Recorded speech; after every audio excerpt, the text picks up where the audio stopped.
ভাই বিশ্বব্যাপী বর্তমানে আইফোনের একদম পিক লেভেলের হাইপের মধ্যে Xiaomi যে টিজার দেখিয়েছে এবং সেটা দেখার পরে স্মার্টফোন ইন্ডাস্ট্রি পুরা ঘুরে দাঁড়াচ্ছে এরকম একটা অবস্থা। কারণ তাদের যে 3টা ফোন আসতে যাচ্ছে আপকামিং, সেটা স্মার্টফোন ইন্ডাস্ট্রিতে পুরো গেম চেঞ্জিং এর মতো এবং চাইনিজ মার্কেটে কিন্তু এটা নিয়ে অলরেডি তোলপাড় চলতেছে এবং Xiaomi ডিরেক্টলি এবার অ্যাপেলের সাথে কম্পিট করতে যাচ্ছে। বিস্তারিত ভিডিও দেখলে বুঝতে পারবেন। তো প্রথমে আসি যে ফোন রিলিজ হচ্ছে কবে, যেমনটা বললাম মাত্র 2 দিন পরে। সো ভিডিও কখন দেখতেছেন আমি জানি না, তবে টু বি এক্সাক্ট আগামী 25 তারিখে, মানে এই 25 তারিখে রিলিজ হতে যাচ্ছে চায়নার মার্কেটে, তারপরে গ্লোবালি রিলিজ হবে এবং এখানে তারা 3টা ফোন আনতে যাচ্ছে। একটা হলো Xiaomi 17 Pro এবং 17 Pro Max। এখন অনেকেই বলতে পারেন যে ভাই এখন তো তাদের 15 সিরিজ চলতেছে, তাহলে 17 কোত্থেকে আসলো আর 16 কোথায় গেল? সেটা আমি প্রথমে বলতেছিলাম যে Xiaomi ডিরেক্টলি অ্যাপেলের সাথে কম্পিট করার জন্য তারা সিরিয়াসলি এমন ভাবে নেমিংটাও করছে, তাদের 16 সিরিজকে স্কিপ করে একদম ডিরেক্টলি 17 সিরিজে চলে যাচ্ছে যেন অ্যাপেলের সাথে মিলাইতে সুবিধা হয়। এবং আমি এক্সপেক্ট করতেছি Xiaomi ইয়ার নামে একটা ফোন রিলিজ করলে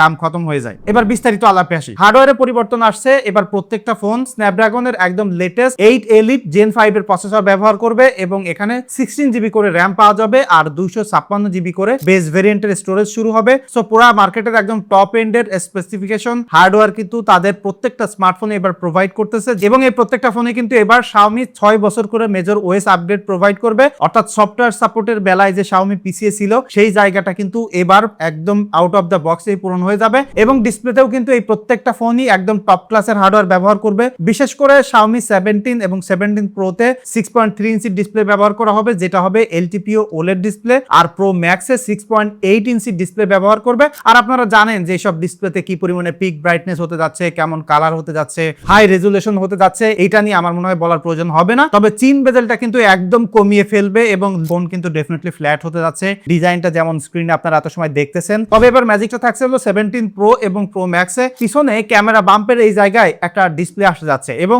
ডিজাইনটা দেখে বুঝতে পারতেছে যে ডিসপ্লে অফ থাকলে 17 Pro Max অ্যাপেলের 17 Pro Max এর সাথে মিলে যায়। তবে এখানে ডিসপ্লে থাকছে যেটা এই জায়গাটাকে তারা ইউটিলাইজ করছে এবং এই ডিসপ্লের মাধ্যমে বিভিন্ন ধরনের কাজকর্ম করার পাশাপাশি যখন ভিডিও করবেন, ছবি তুলবেন, প্রিভিউ দেখতে পারবেন, বিভিন্ন অ্যাপস ব্যবহার করতে পারবেন, নোটিফিকেশন লাইক একটা ছোট সেকেন্ডারি ডিসপ্লে হিসেবে ব্যবহার করা যাবে। তো এটা অ্যাকচুয়ালি কতটুকু ইউজফুল বা ফোন মার্কেটে আসলে আমাদের ইউজার প্যাটার্ন অনুযায়ী আমরা আসলে কতটুকু অভ্যস্ত হইতে পারি সেটা দেখা যাবে। তবে ভিডিওগ্রাফারদের জন্য বা যারা কন্টেন্ট ক্রিয়েট করেন তাদের জন্য এটা একটা গেম চেঞ্জিং হতে যাচ্ছে। কারণ আমি পার্সোনালি ফ্লিপ ফোন ব্যবহার করি যে আমার নিজেকে দেখে ভিডিও করার জন্য আলট্রা ওয়াইডে। সো এখানে কিন্তু তাদের যে সুপিরিয়র ক্যামেরা সেটআপ থাকবে সেটা দিয়ে নিজেকে দেখে ভিডিও করা যাবে। এটাই একটা গেম চেঞ্জিং ব্যাপার হইতে পারে এই 17 সিরিজে। এবং ব্যাটারি স্পেসিফিকেশন শুনলে আপনার কাছে মনে হবে যে তারা এবার লিটারেলি পাওয়ার ব্যাংক রিলিজ করতেছে, বিকজ 17 এ 7000 মিলিঅ্যাম্পিয়ার ব্যাটারি ব্যবহার করবে, 17 Pro তে 6300 মিলিঅ্যাম্পিয়ার এবং 7500 মিলিঅ্যাম্পিয়ার ব্যাটারি থাকবে তাদের 17 Pro Max এ। লাইক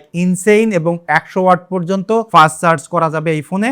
এবং ফাইনালি মেইন আলাপে আসি যে ক্যামেরা, কারণ এই ফোনটাতে অনেকেই ক্যামেরার জন্য অপেক্ষা করতেছিলেন এবং ক্যামেরারও একটা বিশেষত্ব কিন্তু এই ফোন থাকে প্রত্যেকটা বছর যখন এই ফোন রিলিজ হয়। সো 17 Pro এবং Pro Max এ ট্রিপল ক্যামেরা সেটআপ থাকবে, যেখানে 50 মেগাপিক্সেল করে প্রত্যেকটা সেন্সর থাকবে এবং অ্যাজ ইউজুয়াল তারা লাইকার সাথে কোলাবরেট করবে। সো ক্যামেরা সেগমেন্টে নতুন প্রসেসর, নতুন আইএসপি এবং তাদের হাইপার ওএস 3 এর সাথে ডেফিনেটলি একটা ইমপ্রুভমেন্ট আসবে এবং স্পেশালি ভিডিওগ্রাফিতে একটা ইমপ্রুভমেন্ট আনবে, কারণ তারা কিন্তু ডিরেক্টলি এই ফোনটাকে অ্যাপেলের সাথে এবার কম্পিট করতে যাচ্ছে। এবং জাস্ট বেস ভেরিয়েন্টের ফোনেও কিন্তু এবার 50 মেগাপিক্সেলের ট্রিপল ক্যামেরা সেটআপ থাকবে, তবে এটার যে টেলিফটো লেন্সটা থাকবে সেটা একটু লোয়ার এন্ডে থাকবে। আর 17 Pro Max এ 50 মেগাপিক্সেলের সেলফি ক্যামেরা থাকবে, বেস ভেরিয়েন্ট 17 এ 32 মেগাপিক্সেলের সেলফি ক্যামেরা থাকবে। সো হার্ডওয়্যার, ডিজাইন, ব্যাটারি এবং এক্সট্রা ডিসপ্লে মিলিয়ে এইটা কিন্তু একটা গেম চেঞ্জিং ফোন হতে যাচ্ছে। তবে সেটা খাতা কলমে বাস্তবে রিলিজ হইলে তাদের ক্যামেরা প্রসেসিং এ কোনো পরিবর্তন আসে কিনা, ব্যাটারির অ্যাকচুয়াল এক্সপেরিয়েন্স কেমন এবং ডিজাইনটা বাস্তবে কতটুকু ভালো হয় এবং বাংলাদেশের মার্কেটে বা ইন্টারন্যাশনালি এটার প্রাইসিং কেমন হয় সেটাই এখন দেখার বিষয়। এবং মাত্র 2 দিন পরেই কিন্তু আমরা দেখতে পাবো। সো বিস্তারিত 2 দিন পরে যদি আর কোনো নতুন কিছু আসে সেটা অবশ্যই আমি জানিয়ে দেবো আপনাদেরকে। আর আপনাদের কি মনে হয় যে 17 সিরিজ দিয়ে Xiaomi কি অ্যাপেলের সাথে এবার আসলে কম্পিট করতে পারবে কিনা, বা ব্যাপারটা আসলে কেমন হইতে যাচ্ছে, তাদের সেকেন্ডারি ডিসপ্লে সম্পর্কে আপনার মতামত কি অবশ্যই কমেন্ট করে জানাতে পারেন। দেখা হচ্ছে পরবর্তী ভিডিওতে। ধন্যবাদ সবাইকে।